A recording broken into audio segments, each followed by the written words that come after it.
Hello everyone, मैं हूं दीपक शर्मा। आप सभी का स्वागत है इस चैनल पे। तो दोस्तों, I hope you doing very well. आप अच्छे होंगे, आप अच्छे से तैयारी कर रहे होंगे। तो थंबनेल देख के आपको पता चल गया होगा आज हम क्या पढ़ने वाले हैं। आज हम पढ़ने वाले हैं इलेक्ट्रोलाइटिक रिफाइनिंग के बारे में कि होता क्या है। कि किसी भी इम्प्योर मेटल को अपन प्योर करने की प्रोसेस को बोलते हैं हम क्या, रिफाइनिंग। ठीक है। अब इलेक्ट्रिक क्या होता है, यानी करंट से उस मेटल को प्योर करना। ठीक है, उस इम्प्योर मेटल को प्योर करना। अब देखो हो क्या रहा है कि जो आपका एनोड है वहां पे हमने क्या रखा, आपका इम्प्योर मेटल रखा। क्या रखा? इम्प्योर मेटल रख दिया। और जो आपका कैथोड जो दे रखा है, हमने कैथोड के रूप में क्या किया, जो जिस मेटल को अपन प्योर कर रहे हैं उसी मेटल का प्योर फॉर्म हमने कहाँ रख दी, इस कैथोड के अंदर रख दिए। इसको बोलेंगे थिन स्ट्रिप। ठीक है। और हमने क्या लिया, एक सॉल्यूशन लिया। अब सॉल्यूशन एक ध्यान रखना, जो सॉल्यूशन लेना है और जिस मेटल को अपन प्योर कर रहे हैं, ठीक है, चाहे वो गोल्ड हो, ठीक है, कॉपर हो, सिल्वर हो, कोई सा भी मेटल हो, जिस मेटल को अपन प्योर कर रहे हैं उसी का सॉल्यूशन हमें लेना है। हमने लिया मान लो कॉपर सल्फेट का लिया है, क्योंकि अपन कॉपर को क्या कर रहे हैं, हम प्योर कर रहे हैं। ठीक है। तो अब देखो हमने क्या किया कि इसको एक बैटरी से कनेक्ट कर दिया, कैथोड और एनोड को, प्लस चार्ज और माइनस चार्ज से। ठीक है। अब हमने क्या किया, इसके अंदर हमने करंट फ्लो कर दिया।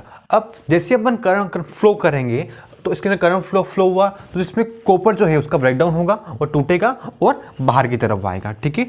अब इसके अंदर जो इलेक्ट्रॉन्स होंगे वो इलेक्ट्रॉन के ऊपर माइनस चार्ज होता है। अब इलेक्ट्रॉन के ऊपर माइनस चार्ज है तो प्लस चार्ज से जुड़ा हुआ इलेक्ट्रॉन तो यहीं रह जाएगा और कॉपर जो है वो सोल्यूशन के अंदर आ जाएगा। ठीक है, क्योंकि कॉपर के ऊपर क्या है, प्लस चार्ज है। अब जैसे सॉल्यूशन के अंदर कॉपर आ गया, ठीक है, अब हुआ क्या, कॉपर तो यहाँ पे आ गया है ना। इस सॉल्यूशन किसका है, कॉपर सल्फेट का है, तो कॉपर इसके अंदर पहले से होगा थोड़ा सा, क्योंकि सॉल्यूशन किसका है, कॉपर का सॉल्यूशन है। अब हुआ क्या, कॉपर इसके अंदर आ तो गया, ठीक है, अब ये जाएगा कहाँ। अब देखो कॉपर के ऊपर क्या है, प्लस चार्ज है, और इस कैथोड के ऊपर क्या है, कनेक्ट किया हमने किससे, माइनस से कनेक्ट किया है। इसके अंदर क्या है, इलेक्ट्रॉन्स होंगे। ठीक है, इलेक्ट्रॉन पे कौन सा चार्ज होता है, माइनस चार्ज होता है। अब प्लस माइनस क्या होगा, आपस में अटैक करेंगे, तो ये कॉपर क्या हुआ, इसके पास आ गया, इस कैथोड के पास कॉपर आ गया आपका। ठीक है।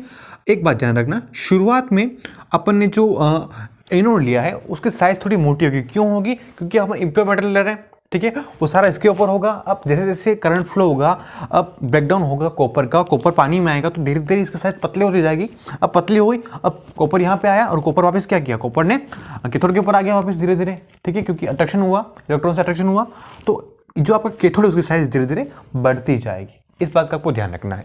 ठीक है। फिर देखो कॉपर क्या हुआ, कुछ जो मेटल्स हैं, जो मेटल होते हैं वो पानी में डिजोल्व हो जाते हैं, और जो कुछ नहीं होते, कुछ इंप्योरिटी पानी में डिजोल्व नहीं होती है, तो वो कैथोड के नीचे एनोड के नीचे क्या होती है, जम जाती है। जो इंप्योरिटी जमी इसको हम बोलते हैं एनोड मड। क्या बोलते हैं, एनोड मड। ठीक है। तो देखो ये हो गया। आपको करना क्या है, पहले टैंक लेना है, टैंक में आपको 2 रोड लेनी है। ठीक है, एनोड और कैथोड। एनोड के ऊपर हमने रखी इम्प्योरिटी और कैथोड के अंदर आपने रखा है जिस मेटल को प्योर कर रहे हैं उसी मेटल का प्योर सॉल्यूशन हमने रखा। ठीक है, जिसको हम बोलेंगे थिन स्ट्रिप। अब फिर हमने क्या किया, इसको बैटरी से कनेक्ट कर दिया और करंट हमने फ्लो कर दिया। करंट फ्लो करने के बाद क्या किया, क्या हुआ कि जो कॉपर है उसका ब्रेकडाउन हुआ, कॉपर ने सॉल्यूशन है उसके अंदर वो आ गया। अब हुआ क्या कि कॉपर के ऊपर प्लस चार्ज है और इलेक्ट्रॉन के ऊपर माइनस चार्ज होता है, तो आपस में अट्रैक्ट होंगे। अट्रैक्ट होने के कारण ये क्या हुआ, इस रोड के ऊपर जम गया। ठीक है, जैसे ही जमा तो ये क्या हो गया, कॉपर का प्योरिफिकेशन हो गया। ठीक है, तो यही था आपका इलेक्ट्रोलाइटिक रिफाइनिंग। तो आपको वीडियो अच्छा लगा होगा तो प्लीज़ अपने फ्रेंड्स को सबको शेयर करो इस वीडियो को। एंड थैंक यू एंड जय हिंद।